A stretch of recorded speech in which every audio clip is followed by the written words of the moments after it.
लग्नाची बेडी या मालिकेच्या आजच्या भागात आपण पाहणार आहोत. राणी तिच्या रूममध्ये असते तितक्यात कृष्णा त्या ठिकाणी येते.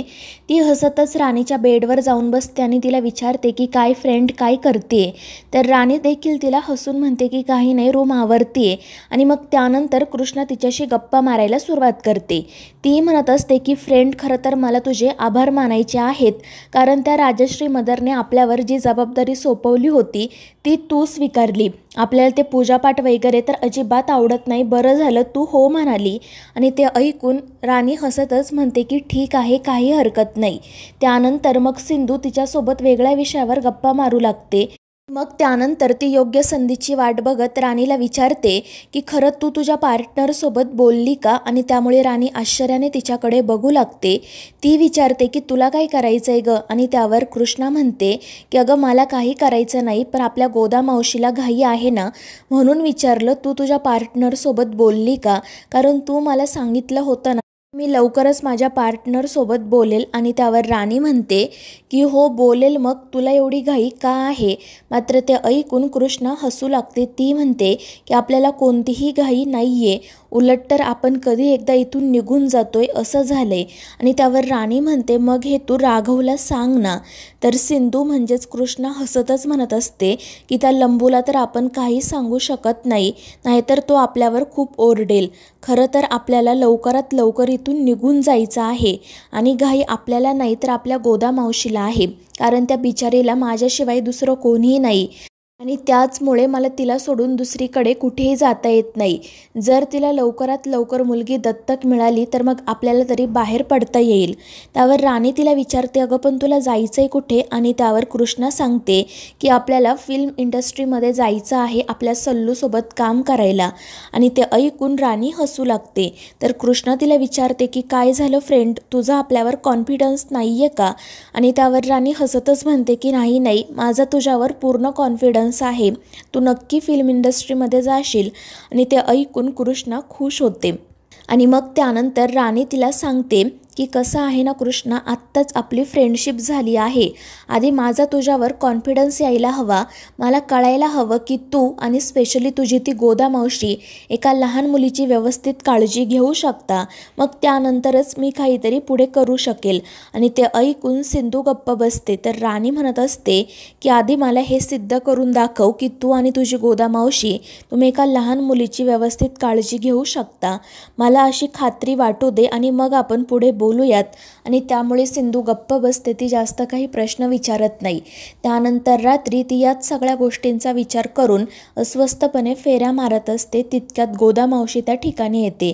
ती विचारते की काय गं कृष्णे, काय झालं. आणि त्यावेळी मग सिंधू म्हणते की मावशी, माझा कृष्णा बनण्याचा निर्णय चुकला का गं. आणि त्यावेळी गोदा मावशी पटकन दरवाजा बंद करते आणि तिला शांतपणे खाली बसवते आणि विचारते की नेमकं काय झालं, आज तुला असं का वाटत आहे. आणि मग त्यानंतर सिंधू म्हणते की मावशी बघ ना, कृष्णा बनून मी इतके दिवस झाले इथे आले आहे, मात्र आपल्या हाताला हवं तसं यश मिळालं नाही. सावीबद्दल तर काहीच माहिती आपल्याला सापडली नाही. इतके दिवस झाले मी माझ्या मुलीला साधं बघितलं देखील नाही, ती कुठे आहे कशी आहे काहीच माहीत नाही. आणि आत्ता आपण त्या मधूसोबत बोलायचा प्रयत्न केला, तिला विचारलं की तू तुझ्या पार्टनरसोबत बोलली का. पण ती म्हटली की आधी आपल्याला कॉन्फिडन्स यायला हवा की तू आणि तुझी गोदा मावशी एका लहान मुलीला व्यवस्थितपणे सांभाळू शकता, तरच मी पुढे काय करायचं याचा विचार करेल. आणि ते ऐकून गोदा मावशी तिला म्हणते की हे बघ कृष्णे, तुझ्या मनाची अवस्था कळते मला, तुझ्या लेकराच्या भेटीसाठी तुझा जीव व्याकुळ झाला हे आलंय माझ्या लक्षात. पण जर तुला सावीला सुखरूपपणे परत मिळवायचं असेल तर तुला संयम ठेवायलाच हवा. आणि मग ती तिला विचारते की तू कधी मासे पकडले आहेस का. आणि त्यावर कृष्णा म्हणते की नाही, पण तू असा प्रश्न का विचारतेस. आणि त्यावर गोदा मावशी म्हणते कारण मासे पकडताना संयम ठेवावा लागतो, मन शांत असावं लागतं, तर कुठे जाऊन मासा गळाला लागतो. आणि या बाबतीत सुद्धा तुला अगदी तसंच वागावं लागणार आहे, अगदी बगळ्यासारखी एकाग्रता साध्य करावी लागणार आहे. आणि गोदा मावशीचं ते बोलणं सिंधूला सुद्धा पटतं. ती म्हणते की अगदी खरं आहे मावशी तुझं, तर मी त्या मधूसमोर सतत एकच विषय काढत राहिले तर तिला संशय येईल.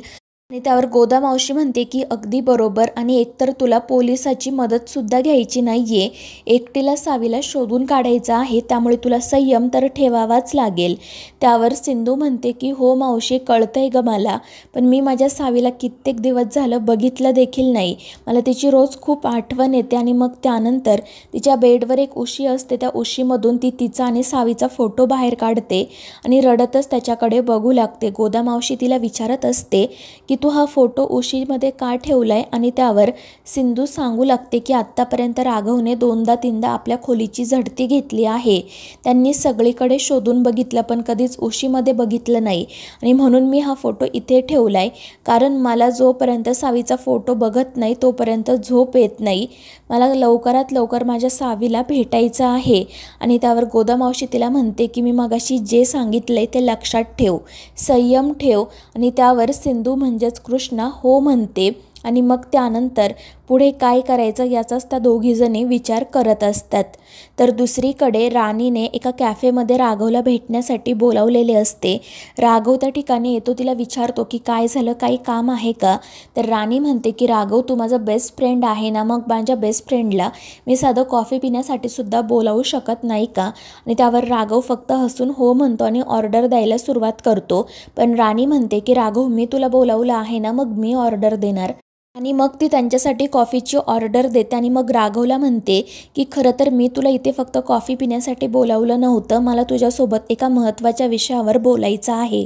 त्यावर राघव विचारतो की कोणत्या विषयावर. तर राणी म्हणते त्या कृष्णाबद्दल आणि आईंबद्दल बोलायचे. त्यामुळे राघव विचारतो की काय झालं, जे काही आहे ते स्पष्टपणे सांग. आणि त्यावर राणी म्हणते राघव, तुला असं नाही वाटत का की आता आपण आईंना सांगायला हवं की ती सिंधू नाही तर कृष्णा आहे. आणि त्यावर राघव म्हणतो की नाही मधू, आपण आत्ता लगेच हे सत्य आईला सांगू शकत नाही, कारण आईला एवढा मोठा धक्का सहन होणार नाही. तिची तब्येत अजूनही पूर्णपणे सुधारली नाही आहे. आणि त्यावर राणी म्हणते की हो राघव, मला मान्य आहे, मात्र आता आई त्या कृष्णामध्ये खूप गुंतत चालल्या आहेत. त्यांना असं वाटते की तीच सिंधू आहे, आणि म्हणूनच त्यांनी तिच्या आणि तुझ्या लग्नाचा घाट देखील घातला आहे.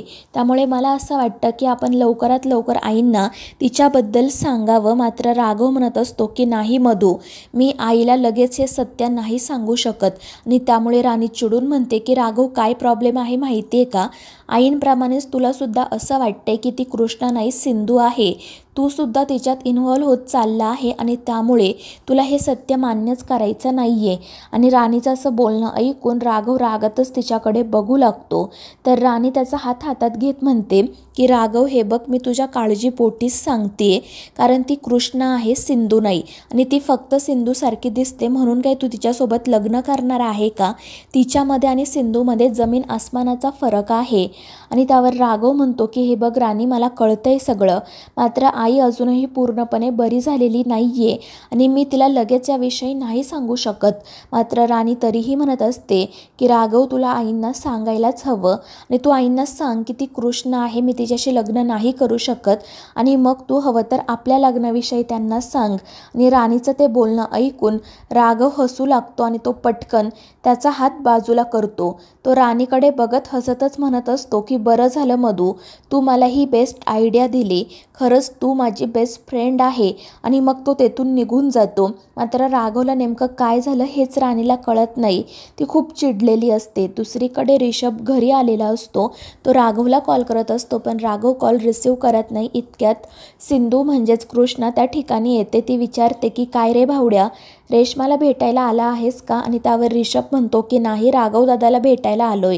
मात्र कृष्णा म्हणत असते की उगाच माझ्याशी खोटं बोलू नको, इथे उभा राहू नको, जा त्या रेश्माच्या खोलीत. आणि मग ती रेश्माची खोली कुठे आहे हे देखील ऋषभला सांगते. तर ऋषभ तिला शांत करत म्हणतो की हे बघ कृष्णा, मी खरंच इथे राघव दादाला भेटायला आलोय, पण मी त्याला कधीपासून फोन करतोय, तो फोन रिसीवच करत नाही. आणि त्यावर कृष्णा म्हणते की खरं तर तो लंबू खूप बोरिंग आहे, आणि मला कधी कधी प्रश्न पडतो की तो आणि तू एकाच घरात वाढलात ना, मग तुमच्यामध्ये एवढा फरक कसा. आणि त्यावर ऋषभ म्हणतो की फरक तर आहे, कारण माझा दादा माझ्यापेक्षा खूप हुशार आहे, इंटेलिजंट आहे. तर कृष्णा म्हणत असते एवढंच नाही तर तो खूप खडूस देखील आहे आणि बोरिंगसुद्धा. आणि मग ती राघवबद्दल सगळं वाईटच ऋषभला सांगू लागते. आणि तितक्यात राघव त्या ठिकाणी येतो, आणि त्याला असं अचानक बघून कृष्णा तर खूप घाबरते आणि ती ऋषभला जात विचारते की तुम्हाला सांगितलं का नाही हा लंबू इथे आलाय म्हणून, आता आपल्याला लेक्चर ऐकावं लागेल. आणि मग तितक्यात राघव तिच्याजवळ येत म्हणतो की काय गं कृष्णा, खरंच मी एवढा वाईट आहे का? आणि त्याने अतिशय शांतपणे विचारलेलं बघून कृष्णाला तर आश्चर्यच वाटतं. ती म्हणते की लंबू तू आपल्याशी एवढा शांतपणे कसा काय बोलू शकतो?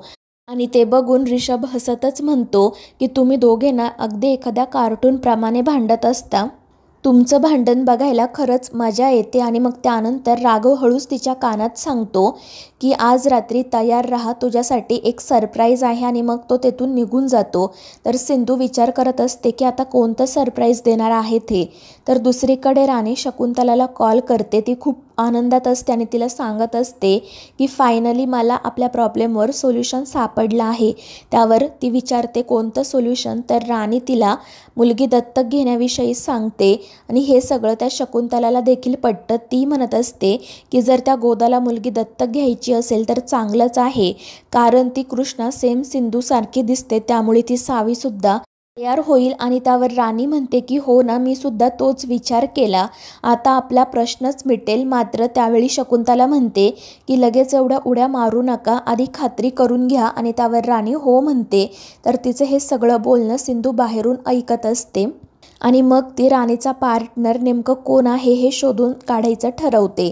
तर दुसरीकडे राणी आणि शकुंतला खूपच खुश असतात. राणी शकुंतलाला सांगत असते की मी त्या कृष्णाला सांगितलंय की मी तुम्हाला मुलगी दत्तक घेण्यासाठी मदत करेल, पण त्यानंतर तुम्ही लगेच हे घर सोडून जायचं. आणि त्यावर ती सुद्धा आनंदाने तयार झाली. तर दुसरीकडे राघव सिंधूसोबतच्या लग्नाचे फोटो जाळून टाकत असतो. तितक्यात सिंधू म्हणजेच कृष्णा त्या ठिकाणी येते. ती विचारते की लंबू हे काय करतोय तू? तर राघव आरडाओरडा करत रडत म्हणत असतो की मी माझ्या आयुष्यातल्या वाईट आठवणी जाळून टाकत आहे. तू अगदी खरं बोलत होती. या सिंधूने माझं आयुष्य उद्ध्वस्त केलंय. खरं तर मी तिच्यासोबत लग्न करायलाच नको होतं. आणि राघवचं असं बोलणं ऐकून सिंधूला तर धक्काच बसतो. ती म्हणते की लंबू तू असं अचानक का बोलतोय? तुझं तर तिच्यावर प्रेम होतं ना? तर राघव म्हणत असतो हो होतं ना, मात्र ती तर मला सोडून गेली, तिने माझा विचारही केला नाही. आणि मग त्यानंतर तो गुडघ्यावर बसत कृष्णाचा हात हातात घेत म्हणतो की कृष्णा मला तुझ्याशी लग्न करायचंय. आणि मग तो मनाशी म्हणत असतो की आता तरी कबूल कर की तूच सिंधू आहे. मात्र कृष्णा हसतच म्हणत असते की अरे लंबू हे काय बोलतोय तू? आपण त्या सिंधूसारखं दिसतो म्हणून तुला आपल्याशी लग्न करायचं आहे ना? मात्र राघव म्हणत असतो की अजिबात नाही, खरं तर माझं तुझ्यावर प्रेम आहे कृष्णा, मला तू खूप आवडतेस आणि म्हणून मला तुझ्याशी लग्न करायचं आहे. आणि राघवचं असं बोलणं ऐकून सिंधू घाबरूनच त्याच्याकडे बघू लागते. तर मित्रांनो, या मालिकेच्या पुढील भागांमध्ये आपण पाहणार आहोत राघव कृष्णाला लग्नासाठी प्रपोज करत असतो आणि त्याच वेळी राणी त्या ठिकाणी येते आणि समोरचं दृश्य बघून तर तिला धक्काच बसतो. तर मित्रांनो, या मालिकेच्या पुढील भागांच्या अपडेटसाठी आपल्या चॅनेलला सबस्क्राईब करा.